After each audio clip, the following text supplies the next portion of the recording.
اسے کرتے ہوئے جھجکتا ہے اور اللہ رب العالمین کی طرف قدم بڑھاتا ہے تو کہا گیا کہ اس کی نماز قبول ہو گئی. یعنی اس نے اقام الصلاۃ کا وہ بہترین کام انجام دیا جس کا تذکرہ اس آیت کے اندر مجھے اور آپ کو کیا گیا ہے. سامعین کرام، نبی کریم صلی اللہ علیہ وسلم ایک بار ایک شخص کے متعلق حضور صلی اللہ علیہ وسلم سے پوچھا گیا، کہا گیا کہ وہ دن میں نماز پڑھتا ہے، رات کو چوریاں کرتا ہے، اس کے متعلق اے اللہ کے رسول آپ کا کیا حکم ہے؟ آپ صلی اللہ علیہ وسلم نے ارشاد فرمایا کہ ایسے اس کے حال پر اس شخص کو چھوڑ دیجئے، اس لیے کہ یا تو چوری اس سے نماز چھڑوا دے گی یا نماز اس سے چوری چھڑوا دے گی. یعنی نماز انسان جس شعور احساسات کے ساتھ اگر ادائیگی کرے گا تو لازماً وہ چوری سے اور گناہوں سے اور اللہ کی ناراضگی سے ہمیشہ باز رہے گا. یا جو شخص نماز کی صرف ظاہری ادائیگی کرے گا اس سے کوئی بھی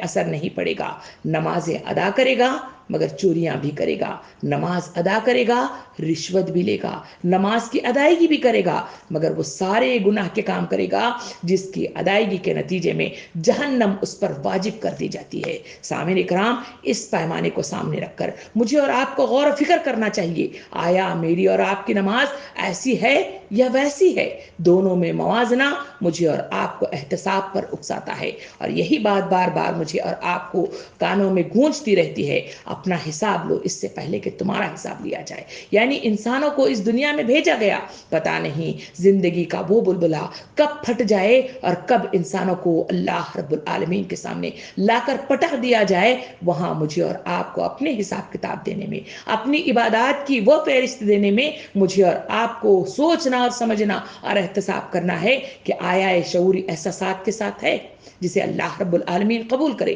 یا پھر اسے وہ قبول نہ کرے کہ ہم نے وہ احساسات کے ساتھ ادا نہیں کیا. یہ سوال، یہ سوچ میرے اور آپ کے درمیان ہے. جس نے اس کو سوچا وہ کامیاب ہو گیا، جس نے اس کو سوچ کر اسے پیچھے ڈال دیا وہ ناکام اور پچھتاوے میں رہ گیا. سامعین کرام، اللہ کے رسول صلی اللہ علیہ وسلم ایک مرتبہ ایک شخص کو دیکھا کہ وہ نماز پڑھ رہا ہے اور ساتھ ساتھ داڑھی کے بالوں سے کھیلتا چلا جا رہا ہے. اس وقت آپ صلی اللہ علیہ وسلم نے فرمایا اگر اس کے دل میں خشوع ہوتا تو اس کے جسم پر خضوع طاری ہوتا. کہا گیا کہ نماز ایسی عبادت ہے جس میں اللہ سے ہم کلام ہونا، اس کے سامنے کھڑے ہونا کا احساس پیدا ہوتا ہے. اسی وجہ سے تو نبی کریم صلی اللہ علیہ وسلم نے وہ حدیث مبارکہ ارشاد فرمائی، کہا گیا کہ نماز اس طرح پڑھو کہ تم خدا کو دیکھ رہے ہو، یا نماز اس طرح پڑھو کہ خدا تمہیں دیکھ رہا ہے. جب بھی احساس طاری ہو جائے تو خشوع و خضوع کا پیدا ہونا شرط اول ہے. جہاں خشوع و خضوع کا پیدا ہو جاتا ہے وہاں نہ داڑھی سے کھیلا جاتا ہے، نہ کپڑوں سے کھیلا جاتا ہے، نہ دوپٹوں کو بار بار سر سے بار بار اس طرح باندھا جاتا ہے، اور نہ ہی کھجانا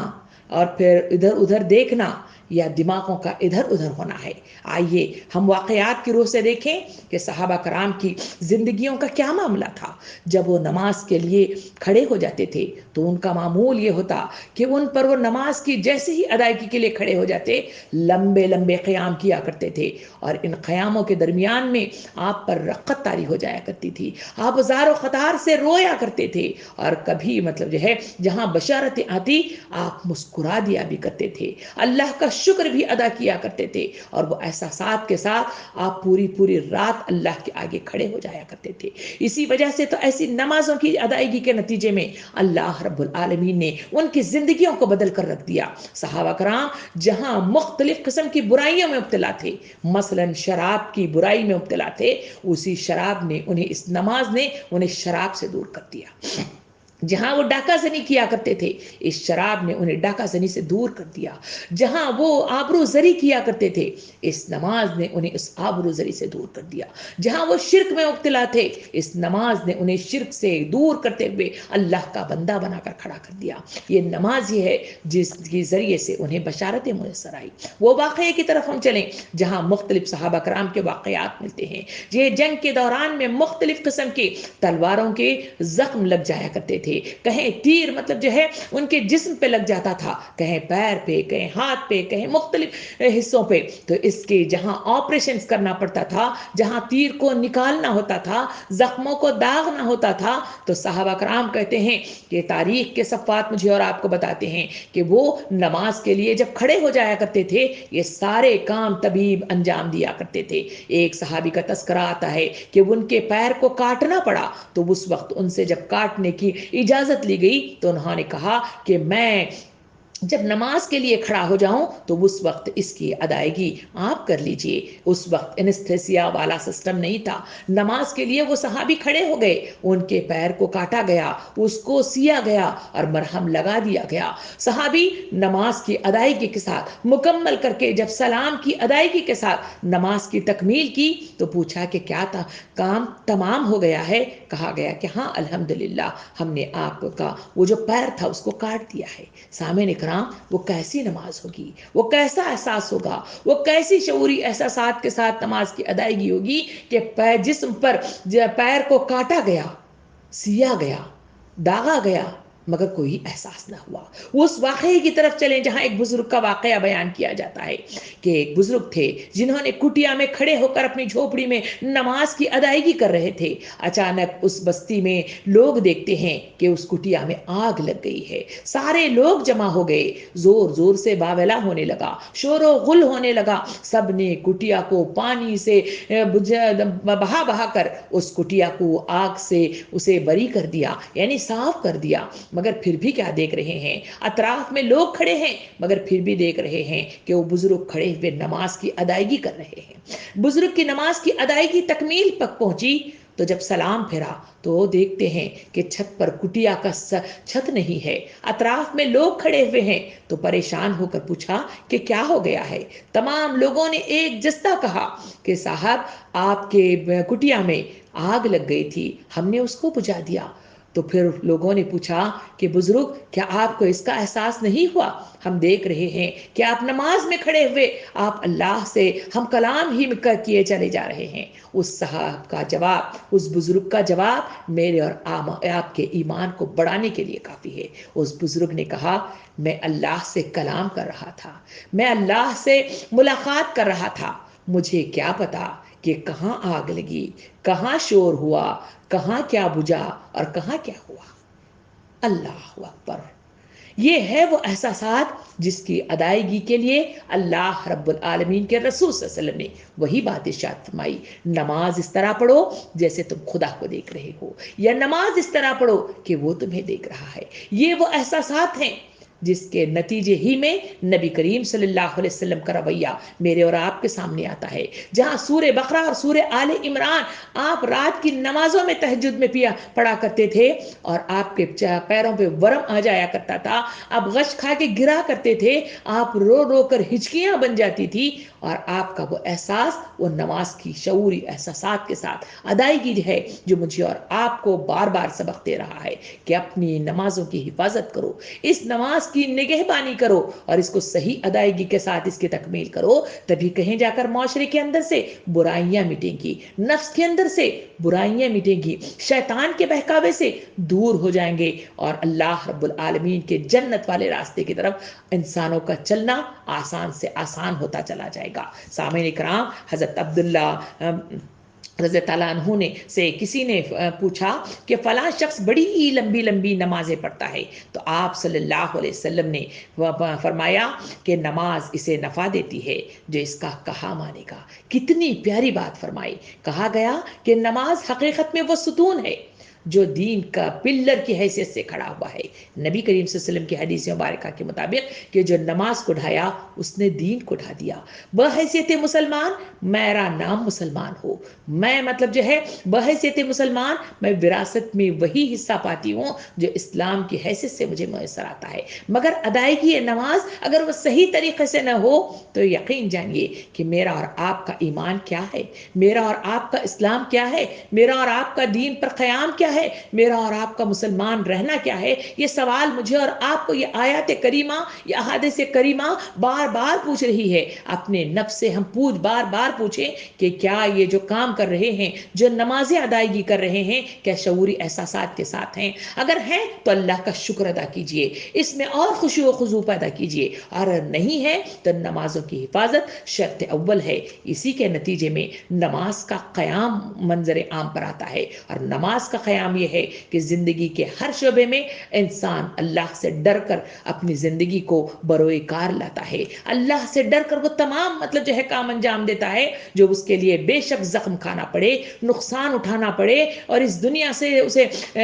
شہید کر دیا جائے, یا پھر اس دنیا کے اندر اسے ظلم و ستم مطلب ڈھایا جائے, تب بھی وہ اس احکامات کے مطابق زندگی بسر کرے گا. تبھی کہیں جا کر وہ اللہ کے دربار میں اور اس دنیا میں سرخرو ہوتا ہوا چلا جائے گا. سامعین کرام, حضرت ابو عالیہ رحمۃ اللہ علیہ فرماتے ہیں کہ نماز میں 3 چیزیں ہیں. نمبر 1 یہ ہے کہ وہ خشوع و اخلاص ہونا چاہیے. نمبر 2 ہے خوف الہی ہونا چاہیے. نمبر 3 ہے ذکر اللہ ہونا چاہیے. وہ فرماتے ہیں کہ اخلاص سے تو انسان نیک ہو جاتا ہے, اور خوف اللہ سے انسان گناہوں کو چھوڑ دیتا ہے, اور ذکر اللہ یعنی قرآن اسے بھلائی برائی بتا دیتا ہے, جو وہ حکم بھی کرتا ہے اور منع بھی کرتا ہے. یعنی یہ پیاری سی باتیں مجھے اور آپ کو کوٹیشن کے ساتھ واضح طور پر مجھے اور آپ کو سوچنے پر مجبور کر رہی ہیں کہ نماز 3 حصوں پر مشتمل ہے, اور یہ 3 حصے جب تک ادائیگی صحیح طریقے سے ادا نہ ہو جائے تو وہ نماز کا نہ حاصل ہوگا, نہ نماز کے ذریعے سے فائدے حاصل ہوں گے, اور نماز کے ذریعے سے وہ قیام بھی حاصل نہیں ہوگا. اور وہ خلوص اور اخلاص, خوف خدا, اور تیسرا ہے ذکر اللہ. سامعین کرام, حضور صلی اللہ علیہ وسلم کے پاس حضرت عبداللہ بن مسعود رضی اللہ عنہ ایک بار آئے, اور انہوں نے رسول صلی اللہ علیہ وسلم سے پوچھا, فرمایا کہ اے اللہ کے رسول صلی اللہ علیہ وسلم, اللہ کے نزدیک سب سے زیادہ محبوب عمل کون سا عمل ہے؟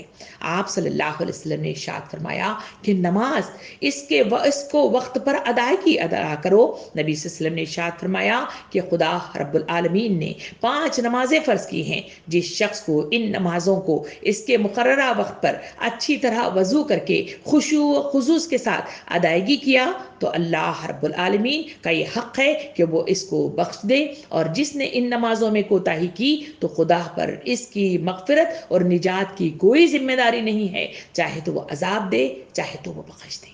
سوال میرے اور آپ کے درمیان ہے. کہا گیا کہ نماز قبول ہونا اس وقت ہے جب آدمی صحیح خشوع و خضوع کے ساتھ اس کا قیام کرے, ڈر اور خوف کے ساتھ اس کی ادائیگی کرے, تبھی کہیں جا کر زندگی کے ہر معاملے میں کوئی وہ کام جو اللہ رب العالمین نے منع کیا ہے, وہ کام جو ناجائز حدوں میں آتے ہیں, وہ کام جو حرام کے حدود میں آتے ہیں, وہ کام جو جہنم کی طرف گھسیٹ کر لے جاتے ہیں, اس کے کام کی ادائیگی میں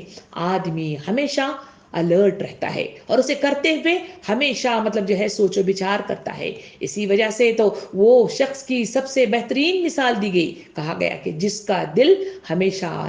نماز میں اٹکا ہوتا ہے, مسجدوں میں اٹکا ہوتا ہے, یہی وہ نماز ہے جس میں انسان اپنی صحیح روش کو سیدھی کرتا ہے, اپنی لگام کو سیدھی کرتا ہے, اور اپنے راستے کو صحیح راستے کی طرف گامزن کرتے ہوئے, صحیح ڈرائیونگ کرتے ہوئے منزل مقصود تک پہنچنے کا وہ راستہ پا لیتا ہے. سامعین کرام, نبی کریم صلی اللہ علیہ وسلم نے جہاں مختلف نصیحتیں فرمائی, یہ بھی نصیحت فرمائی کہ جو شخص نماز کو اچھی طرح ادا کرتا ہے, نماز اس کو دعائیں دیتی ہے کہ خدا اس طرح تیری بھی حفاظت کرے جس طرح تو نے میری حفاظت فرمائی ہے. یعنی نماز کے سلسلے میں جہاں یہ بات بتائی گئی کہ میرے اور آپ کے لیے وہ دعائیں دیتی ہے, وہ دوسری حدیث مبارکہ میں یہ بھی ارشاد فرمایا کہ نماز قیامت کے میدان میں جہاں انسانوں کے نامہ اعمال تولے جاتے رہتے ہیں, وہاں نماز گواہی کے طور پر حاضر ہوگی, اور گواہ بن کر کھڑی ہو جائے گی, اور گواہی دے گی کہ اے اللہ اس نے راتوں کو تیری خاطر میری حفاظت کرتے ہوئے اس کو پڑھا تھا اور اسے ادائیگی ادا کی تھی، اور اس نے 5 وقتہ نمازوں میں اس نے باقاعدگی کے ساتھ وہ کام کیا کہ جو 5 وقتہ نمازوں میں میری اور آپ کے لیے تربیت کا وہ میدان فراہم نماز کرتی ہے۔ نماز سب سے پہلے صبح کی وقت کا نماز دے لیں، وہ نماز جس میں نیند کا غلبہ ہو، آدمی سوئی ہوئی حالت میں اٹھنے کے لیے خواب خرگوش کے اس میدان سے باہر نکلنے کے لیے تیار نہیں ہوتا۔ اللہ رب العالمین وہ بڑا جہاد جسے اقام الصلاۃ کہا جاتا ہے، دین پر قیام کا مطلب جو ہے تذکرہ کیا جاتا ہے، اس کے لیے اس نماز کے ذریعے سے ٹریننگ دی جاتی ہے کہ اٹھو، نمازوں کو پڑھنے کے لیے اپنی نیندوں کو ترک کرو۔ اس لیے کہا گیا الصلاۃ خیر من النوم، نماز نیند سے بہتر ہے، اٹھو۔ یہی وہ پکار ہے جو صدا مارننگ یعنی صبح کے اوقات میں اذانوں کے ذریعے سے انسانوں کو سنائی جاتی ہے۔ یہی وہ ٹریننگ ہے جس میں انسان اپنے آپ کو تیار کر لیتا ہے۔ دوسرا ظہر کا وقت وہ لے لے جہاں بھوک کی وجہ سے آدمی نڈھال سا ہوتا ہے اور اپنی تکو دو کرتے ہوئے جہاں وہ بھاگ دوڑ کر رہا ہے، اس سے تھکا ہارا وہ بیٹھ کر کھانا پینا چاہتا ہے، ایسے وقت میں ظہر کی پکار آتی ہے۔ یہ وہ وقت ہے جہاں انسانوں کو یہ تربیت دی جاتی ہے کہ لوگوں سارے کاموں کے مقابلے میں اللہ کی پکار پر لبیک کہتے ہوئے آنا، یہی وہ تربیت ہے جو اقام الصلاۃ میں صبر والی ہمت پیدا کراتی ہے، صبر والی کیفیت پیدا کراتی ہے اور زبردست طاقت ایمان میں پیدا کراتی ہے۔ اور نمبر تیسری نماز کی طرف اگر ہم چل کر دیکھیں، وہ ہے عصر کی نماز۔ عصر کی نماز کا وہ وقت ہے جہاں انسان خلولا لیتا ہے، یعنی تھوڑی دیر مطلب جو ہے آرام لینا چاہتا ہے، کیونکہ دن بھر وہ تکو دو کرتا رہا، کوششیں کرتا رہا، دوڑتا پھرتا رہا، اس لیے تھکا ہرا ہے۔ ایسے وقت میں بھی اسے پکارا جاتا ہے کہ نماز شرط اول ہے، اٹھو، اللہ کی پکار پر جھک جاؤ، اللہ کے اس احکام کے مطابق اس کے بلائے پر لبیک کہتے ہوئے آؤ۔ اور یہی وہ ٹریننگ ہے جو انسان سارے کاموں کو ترک کرتے ہوئے وہاں پہ وہ دوڑا دوڑا چلا جاتا ہے۔ مغرب کا وقت لے لے، وہی وہ مغرب کا وقت جہاں پہ انسان پھر سے مطلب جو ہے وہی وہ غنودگی کی کیفیت، آرام کی کیفیت، اسی میں بھی مطلب پکارا جاتا ہے کہ اٹھو، نماز کی ادائیگی کرو۔ عشاء کے وقت کو لے لے، جہاں پھر انسان جس پر نیند کا غلبہ طاری ہو جائے، جہاں سونے کے لیے بسترے تیار ہو، نرم گدے انسانوں کو دعوت دے رہے ہوں، ایسے وقت میں بھی پکارا جاتا ہے کہ اس اندھیرے میں بھی اللہ کی طرف رجوع کرو، اس کے آگے جھک جاؤ۔ اور اسے اللہ رب العالمین ان 5 وقتہ نمازوں کے ذریعے سے انسانوں کو ٹریننگ دیتا ہے، اور وہ ٹریننگ ہے ایک بڑے جہاد کی، اور وہ جہاد ہے اقام الصلاۃ، یعنی اللہ کے دین کو اللہ کے سرزمین پہ نافذ کرنا کوئی آسان کام نہیں ہے۔ یہ شہادت گہ الفت میں قدم رکھنا ہے، یہ شہادت گہ الفت پہ قدم رکھنا ہے۔ لوگ آسان سمجھتے ہیں مسلمان ہونا، سامعین کرام، مسلمان ہونا اتنا آسان نہیں ہے۔ اس کے لیے انسانوں کو وہ اقام الصلاۃ قائم کرنے کے لیے، زندگی کے ہر شعبے میں اللہ کے بتائے ہوئے احکامات کو نفاذ کے لیے، اور شیطان کے دھوکہ بازیوں سے بچنے کے لیے، اور اس کے بچھائے ہوئے تمام رنگین مغناطیسی قوتوں والے جال سے اپنے آپ کو رہا کرنے کے لیے شرط اول ہے ایک استقامت والی مطلب جو ہے قوت جو ایمانوں کے اندر پیدا ہوتی ہے۔ اور وہ ایمان والی کیفیت اگر کسی کے دل کے اندر پیدا ہو سکتی ہے، کسی کے جسم میں پیدا ہو سکتی ہے، کسی نفس اور خواہشات میں پیدا ہو سکتی ہے، تو وہ نماز ہے جو انسانوں کو تمام کام کرنے پر اسے اکساتی ہے، اسے تربیت دیتی ہے، اسے ماڈل بناتی ہے، اسے اللہ کی پکار پر لبیک کہنے کا احساس پیدا کراتی ہے۔ وہ تمام دنیائی کیفیات جو اسے بار بار پکار کر کہیں مطلب جو ہے بچے پکارتے ہیں، کہیں کام پکارتا ہے، کہیں نیند پکارتی ہے، کہیں بزنس پکارتا ہے، کہیں دل کی خواہشات پکارتی ہے، ان تمام کاموں کے درمیان میں اللہ کی پکار پر کھڑے ہو جانا وہ مطلب جو ہے صدا ہے جو انسانوں میں قوت پیدا کراتا ہے۔ سامعین اکرام، حضرت عائشہ رضی اللہ عنہ سے جب پوچھا گیا کہ حضور کریم صلی اللہ علیہ وسلم کا گھر کا ماحول کیسا تھا، تو وہ کہتے ہیں کہ نبی کریم صلی اللہ علیہ وسلم میرے ساتھ سودا لا کر دیتے ہیں، اپنے کپڑوں پر